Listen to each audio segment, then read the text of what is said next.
this meeting of the Joint State Building Construction Committee to order. While we wait for a couple of members to arrive, they have served on the committee before, so we'll do some of the welcome and staff introductions and some of the review of committee duties and functions before getting into elections, and get that rolling while we wait on those couple of people to arrive. So we'll go ahead and begin.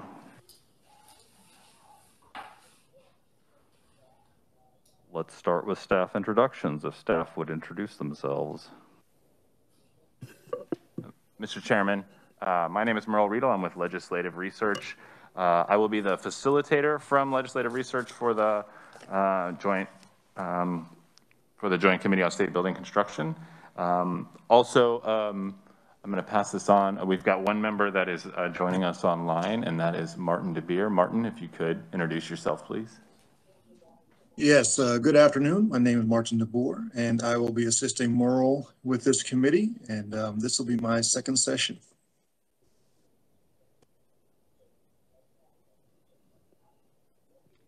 Good afternoon, committee. My name is Sky Westerlin, and I'm the committee assistant for this committee. Glad to be back. My name is Jill Walters, and I work in the Office of the Reviser of Statutes, and I've staffed this committee for a few years, and I'd be pleased to help you. For the new people, and I'm not sure if I see anybody on yet, our office does the committee reports and floor amendments for you all, and gives you legal advice on issues you may have. So we will be here ready to do that. Thank you. I'm David Weiss, also with the Office of Reviser of Statutes. I've been staffing the committee here with Jill for several years now, so ready to assist in any way I can. Thank you.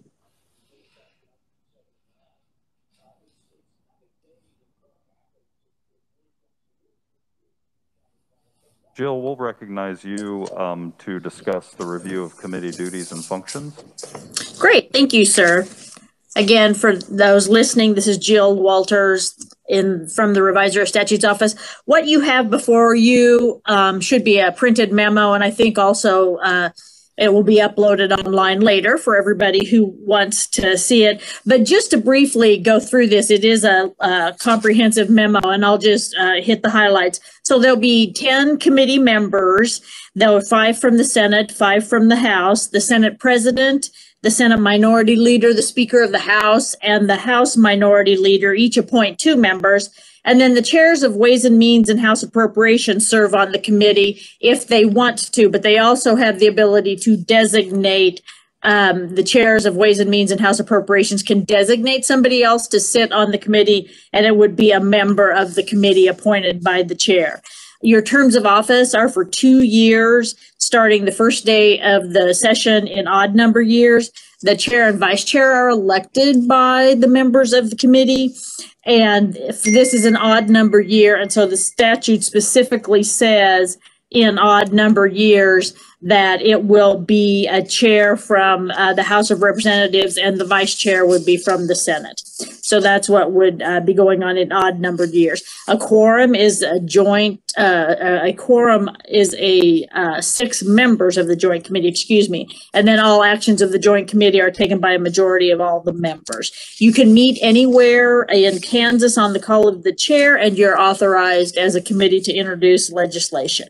Your primary duties are set forth in KSA 46-1702, and those really are to study, review, and make a recommendation on all agency capital improvement budget estimates and 5-year capital improvement plans, and you're also statutorily supposed to continually review those plans.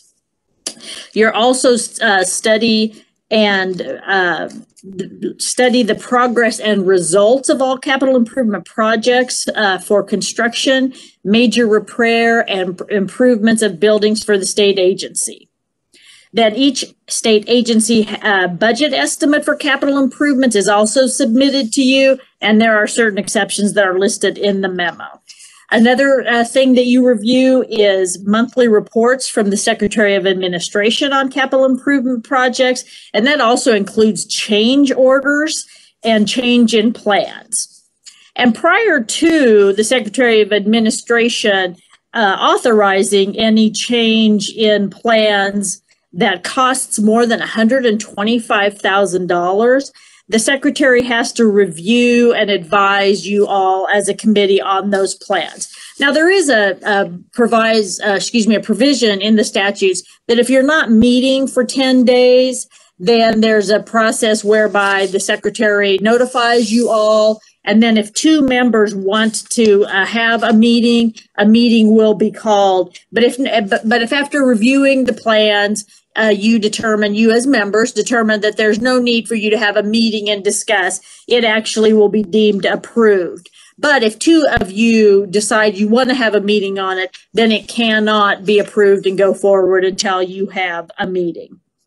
There's 20 plus statutes that require advising and consulting with the committee as a condition precedent to some agency or school district action. There are 5 statutes that require advice, consult, and approval of the joint committee before something happens. And then there are 10 statutes plus statutes that require agencies to submit a report to you. So you might be getting lots of reports. And then the last 3 pages of the memo actually specifically list those times your committee, Joint Committee on State Building Construction, appears in statute and what kind of report or action you're supposed to have before you, but I won't go through that. It's just there for your reference. I'd be pleased to answer any questions for you or whatever time you so choose, sir.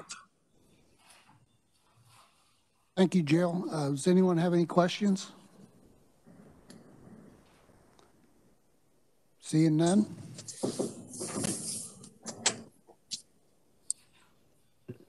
Mr. Chair. Yes. Good to see you. This is Merle from Legislative Research again. There's actually some legitimate business to go on, so I don't want to eat up too much of everyone's time, but I do want to review a couple things in the packet that are fairly significant. You can see in the sort of gray colored document is a letter labeled building funds. So this gives you a general idea of some of the major funds that support some of the capital improvement projects, outlines what their purpose is, how they acquire revenue. If you flip that page over, you'll see a list of the funds available and a little bit of a historical reference of actual expenditures from these funds in 2017, 2018, and 2019. So that gives you some idea of what funds will be available for the capital improvement projects. I would also refer you to the green document. This is a list of all the agencies that have capital improvements as part of their budget request. So once we get rolling with this, you'll have about 2 or 3 days. And once the chair is elected, we can kind of define what days that chair would prefer and what time to meet. But this is kind of the more time-consuming part of this, is you will hear the capital improvement budget proposals outlined. Or the request from the agency, and then what the governor is recommending for each one of these agencies. So just wanted to give you an idea of how many agencies are involved in this. Also in the packet, you'll see a large stapled document called Capital Budget. This is based on the governor's recommendation that was released about 2 weeks ago. So this is what the governor is recommending for several capital improvement projects.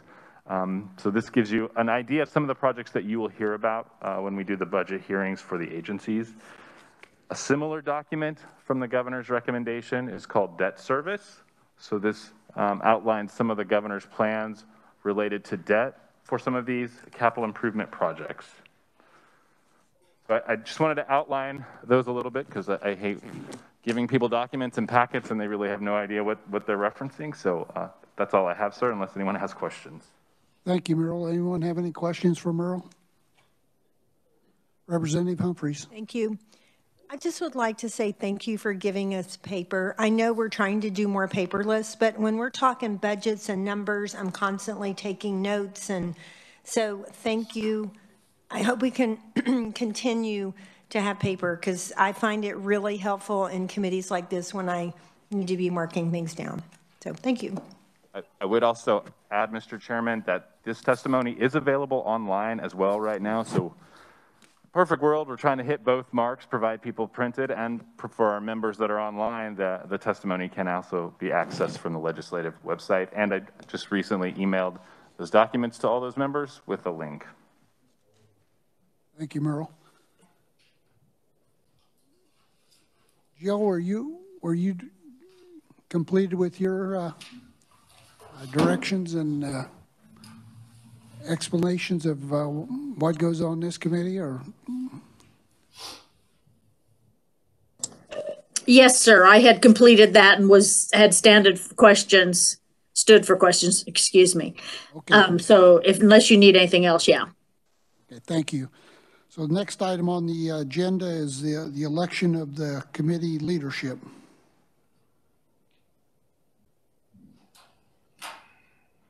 Senator Clays. Thank you, Mr. Chairman. I would like to nominate Representative Marty Long for chair. And Representative Humphreys, seconds. So we have a motion and a second. Any further nominations or discussion? Seeing none, all in favor? Aye. Opposed? Motion carries. Should I let Marty take over now, or do I go ahead and do the vice chair first? I think typically the chair takes over immediately, and then we move into the vice chair portion.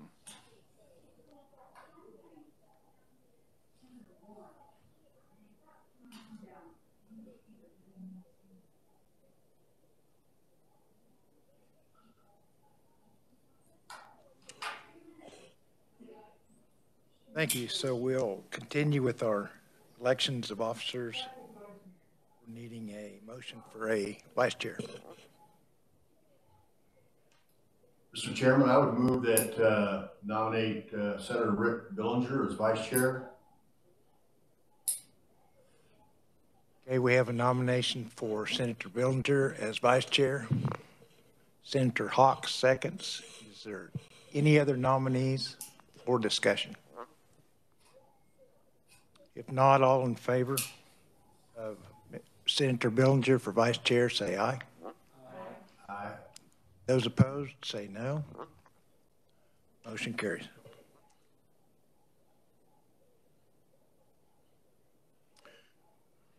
That's all the officers.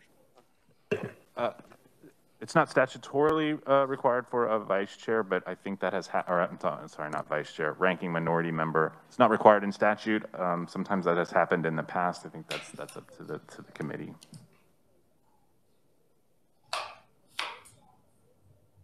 What's the pulse of the committee? Senator Hawk. Mr. Chairman, if we are to have a ranking minority member, I would like to nominate Senator Marcy Francisco to be ranking minority. Okay, so we have I think it's a good idea. Okay, so we have a nomination on the floor for, in a second, from Mr. Senator Billinger. Any more discussion? Mr. Chairman, I would withdraw my nomination of Senator Rick Billinger. Mr. Chair, I appreciate this very much, but I do know that there's connections between the State Building Construction Board and the Ways and Means. So if Senator Hawk trusts me to make sure that we get all those connections done, I was just getting ready to nominate him. Snooze, you lose. Or you snooze, you win. Senator Sullendrop. Mr. Chairman, I would, if that's the case, I would rescind my nomination of Senator Rick Billinger. I'm sorry, we can't hear you, Senator. If our intention is to nominate someone from the minority party as vice chair, then I will withdraw my nomination of Senator Rick Billinger as vice chair. No, what we're doing, Senator, is nominating a ranking minority member at this time.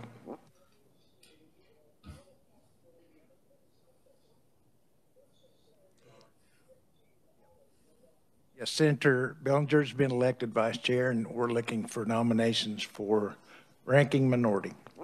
The motion's been made to and seconded to elect Senator Francisco as ranking minority. All those in favor say aye. Opposed? Motion carries.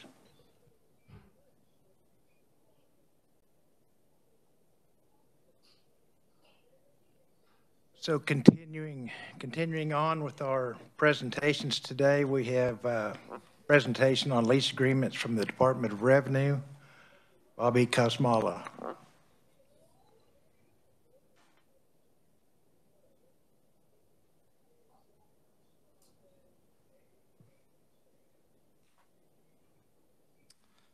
Good afternoon, Mr. Chairman, committee members, welcome new members. For those of you that do not know me, my name is Bobby Kosmala. I'm a Deputy Director with the Kansas Department of Administration, the Office of Facilities and Property Management. My first presentation will be the proposed lease for the Kansas Department of Revenue Driver's License Office in Concordia, Kansas. The agency has been at their current location since October 2004.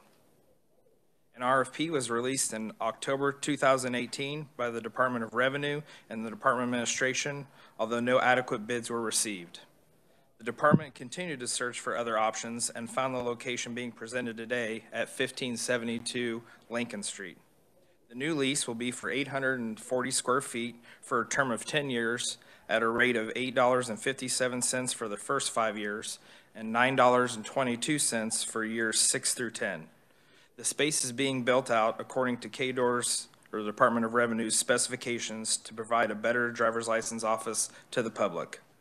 The current office space in Concordia is not large enough to accommodate anyone waiting for service, and the cramped space provides no privacy for members of the public during transactions. The public has been forced to stand together in the hallway to wait for their appointments. This is especially concerning given the social distancing and space restrictions we are trying to enforce. This new office will improve both safety and security for staff and customers. The current office has also dealt with flooding in the recent past in the basement, forcing the office to close while the issue was corrected and the office was cleaned. The new location will also feature a motorcycle testing area that is close to the building, away from the flow of traffic, and will be maintained by the lessor. There are no provisions to maintain the current motorcycle course that examiners use, and it is located several blocks away from the building. This upgrades the office's efficiency as tests will be completed quicker and will also be safer for members of the public completing a motorcycle test. The new office will have space for an additional AIO or an all-in-one device that is necessary to complete these appointments. This addition will increase the speed of transactions as there will be only one in the current office. I am available to answer your questions as are representatives from the Department of Revenue. Thank you. Okay, does anyone have any questions for Bobby? What's roughly, Mr. Chairman, what's roughly the territorial area that this office covers? Go ahead. Obviously, the Concordia area, I believe it's the Beloit. I have Paul Fernkoff, who can also, from the Department of Revenue, that can answer that question for you. It can be followed up at a later date. It's not urgent. And I'd be happy to provide that information as well. Sure. Senator Francisco. Thank you, Mr. Chair. Mostly a comment rather than a question. I'm familiar with a few of these licensed offices that have been expanded, and it does create a much better situation for our constituents. There has been initiative over the last several years, Senator, to upgrade a lot of these driver's license offices that have been in some of these, I wouldn't say necessarily rural towns, but you know, some of these that have been in basements or down the hall or a shared space. So yes, definitely you are correct. Okay, any other questions? Senator Hawk. Thank you, Mr. Chairman. Am I reading this right, that the current lease is only $200 a year for that space? That is correct.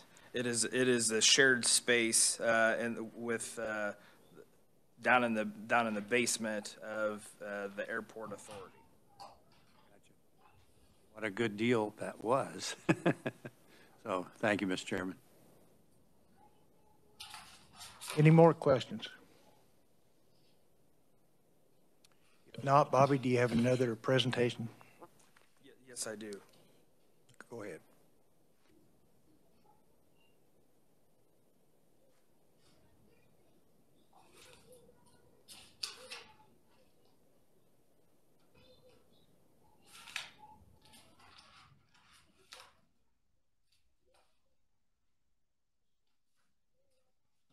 purpose of making a motion, I'll ask Senator Clason. Thank you, Mr. Chairman. I would make a motion that we accept the lease as proposed for the Kansas Department of Revenue, Concordia, Kansas office. Seconded by Senator Francisco. Any more discussion? All in favor say aye. All Aye. Opposed, no. Motion carries. Go ahead, Bobby. Thank you, Senator. My next presentation is the proposed lease for the Kansas Department of Revenue Driver's License Office in Salina, Kansas. In June of 2020, the Department of Revenue staff began to feel ill within the driver's license office, which was being leased from the local armory. A decision was made by Revenue to close the office while the space was examined for potential causes, although no signs of poor air quality were discovered after testing. After being closed for more than a month with no determination as to the origins of the illness, Revenue decided to find a temporary location to open an office. The Department of Administration directed Revenue to the Salina Airport Authority as a potential location since it has other existing leases with the state. Revenue entered into a short-term, 6-month lease with the Airport Authority for a temporary office, which opened in September 2020. During the same period, the Armory was in need of additional space, so determination was made by all parties to terminate the remainder of the lease with the Department of Revenue. After residing in this new location for several months, Revenue requested to extend the lease and make it a permanent location for the new driver's license office in Salina, thus my presentation today. The new lease will be for 3,951 square feet for a term of 5 years at an average rate of $5.52 per square foot for office space. The space was previously built out according to KDOR specifications to provide a better driver's license office to the public. The Salina Airport Authority has been providing the CDL's testing course for free, but will now begin to require payment for its long-term maintenance and upkeep. The new location offers better waiting where the public can adequately space themselves. The additional office space has also allowed Revenue to add additional full-time employee and has discussed adding further part-time staff. At the previous location with the Armory, Revenue staff were required to do their own janitorial work due to the security measures that were in place. The time that was spent cleaning has been reclaimed by staff to further serve the public. I'm available to answer your questions as are representatives from the Kansas Department of Revenue. Thank you. All right, thank you, Bobby. Do we have any questions? Senator Hawk. Thank you, Mr. Chairman. You mentioned here that it's an average of $552 per square foot for office space. On the back, it says the annual cost is $10.18. Is that just the CDL course extra charges? That is the CDL charges. That would be your expenses for janitorial, your utilities, and then for an additional parking lot. So I wanted to give you the 552 was just for the office space. And so yes, then you do have a $10.18, which is your estimated average cost per square foot. See that now. Thank you. Appreciate it. Thank you, Mr. Chairman. Senator Francisco. Thank you, Mr. Chair. Bobby, can you tell us how close or how convenient is the location at the Airport Authority to residents of Salina? I should be more familiar, but I'm not, and maybe some other members of the committee could help me as well. But yeah, like this is opinion time, but I personally find it a pretty rough location for customer service for any constituency. It is kind of buried back there by the National Guard in that location where the training center is. But it is where the location is now, essentially. So that's what people are accustomed to. Okay, any other questions? Representative Humphreys. Thank you, Mr. Chairman.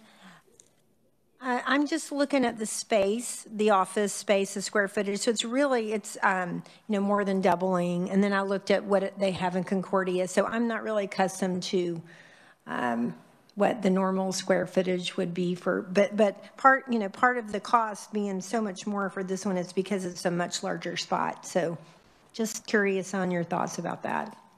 So the rates can varies depending upon the cities and locations. So it's not necessarily true that just because of the city and location that the rates are going to be higher. I've been able to find better rates in some of your larger markets. A lot of those variables depend on the landlords themselves. If they have a good foothold in the standing of a lot of properties, they've been very generous in their rates per square foot. Yes, this definitely does have a larger footprint than what I presented previously on Concordia.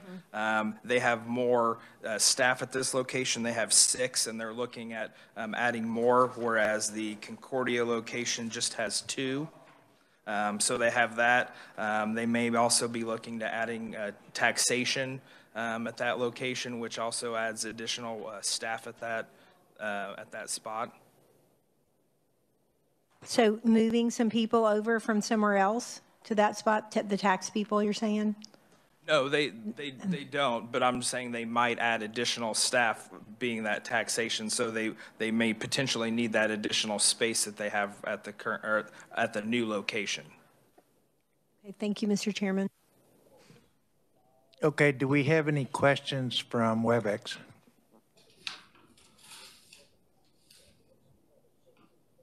If not, hearing none, I would entertain a motion to renew the lease on the driver's license facility in Salina. Senator Clays. Thank you, Mr. Chairman. I would make the motion to approve the lease as presented for the Kansas Department of Revenue location in Salina. Senator Francisco. I think we should have Representative Humphreys have her name in the minutes for the first meeting of this committee. So I'm hoping she will second. Seconded by Representative Humphreys. Okay, we've got a first and a second. Any more discussion? All in favor say aye. Those opposed? Motion carries. Thank you. And Chairman, I will provide that information asked on the first one, the area covered by the Concordia office. Very good. Thank you, Bobby. Next, we have a presentation from a change order for the Emporia State University. Bobby Pearson. Hello, thank you for your time. I appreciate the opportunity to present to you today. KSA 75-1264 recognizes that the Secretary of Administration shall consult and advise this committee of any change order in excess of $125,000.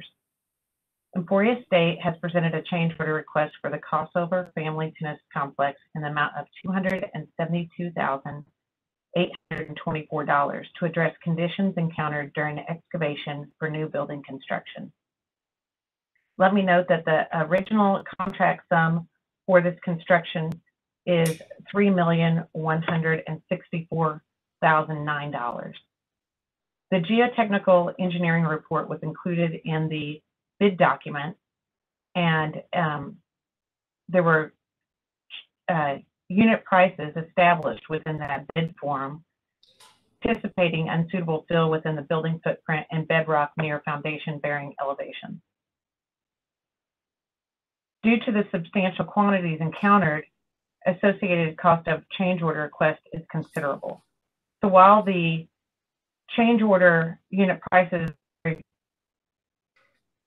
at or below the number stated in the bid form, there still is substantial quantities, which makes the change order dollar amount arrive at the excessive amount for of $272,824. It's important, I think, to note that ESU has indicated that all of the funding for this complex is from private gifts. There's no state funds being utilized. Today with me, the project architect and representatives of the university are also available for any questions. Thank you. Okay, very good. Thank you, Bobby. Does anyone have questions? Any questions from WebEx? Seeing none, I'll look to Senator Francisco. Thank you, Mr. Chair. I would make a motion that the committee approve the change order request for the Kosovo Family Tennis Complex as submitted by Emporia State University. Thank you. Senator Clays. Just a reminder that on these, I believe we just need to accept them. If you'd make that friendly motion, and I'll second it. Okay, motion has been made and seconded to accept the change order from Emporia State University. All in favor say aye. Aye. Those opposed, nay. Motion carries. Thank you. Do we have anything else? Representative Humphreys. Thank you. I would like to just ask a quick question about the procedure. So what we just did was we approved the change order, but so my question is that project was with private funds. And so I didn't ask this, but I'm assuming the change order was also going to be covered by private funds? Yes, that's my understanding. Okay, yes. And so our duty as a committee, if it was state money, then it would have to go through the budget process, but because it's private funds, then we just okay it, or I'm just kind of trying to understand our committee and what we do. If some, Merle, is that you or who would? We can refer to Merle or Jill. Merle, can you help us with that? Thank you. I can't help, and if Ms. Walters has anything to add, she certainly can. So essentially change orders that are over $125,000, any of them, whether they are private funds or they are state funds, will come before this committee for essentially advise and consent. So it's not necessarily that it was private money. It was that it surpassed a certain dollar amount. Otherwise, that change order could have been approved by the Secretary of Administration. So that would be a change to that budget, and then as we're going forward again in 2021 and 2022, we'll have a variety of hearings where the agencies will present what their plans are for the remainder of this year and for next year. But so these smaller changes do come before this committee. I'm not sure if that was helpful or not. Thank you. Great question. Okay. Senator Francisco. Thank you, Mr. Chair. I would just like to comment that in looking at this, my understanding is that this change order will help create a better foundation for that building. The state ends up owning some of these facilities even though we don't pay for them. So we would want to look at what the change order is for, and we can say, in this case, we think it's creating a stronger foundation and hopefully will require less maintenance over time. Also good point. Any more questions or comments? Mr. Chairman, I might add a comment if possible. This is Bobby Pearson. Another thing that layered into this in our thought process is this project bid through the Design, Construction, and Compliance Plan Room and was contracted through contracts and procurement. So just to making sure we followed up with all of the layers that we have on this and do our diligence, we wanted to bring this to the committee today so everyone's aware of the process. Okay, thank you, Bobby. Thank you. Seeing no other questions or comments, I think this committee typically meets every Monday. Earl, go ahead. Yes, Mr. Chair, and we can meet, because that's somewhat up to you to sort of decide, but I would, if we meet, I would probably pitch that we continue to meet on Mondays over the noon time, because that seems to be the time that all of you are available, because you're pretty busy people. And then we do have some heavy lifting to do in the next couple weeks, because we want this group to have a look at the budget, at the capital improvement budgets before they go through the Senate Ways and Means and House Appropriations. And those entities are sort of chomping at the bit to get to these. Okay, so with that in mind, we'll be meeting every Monday for some time, it looks like. So any other discussion? If not, we'll adjourn our meeting. Do we need a motion to adjourn? Our meeting's adjourned. Thank you.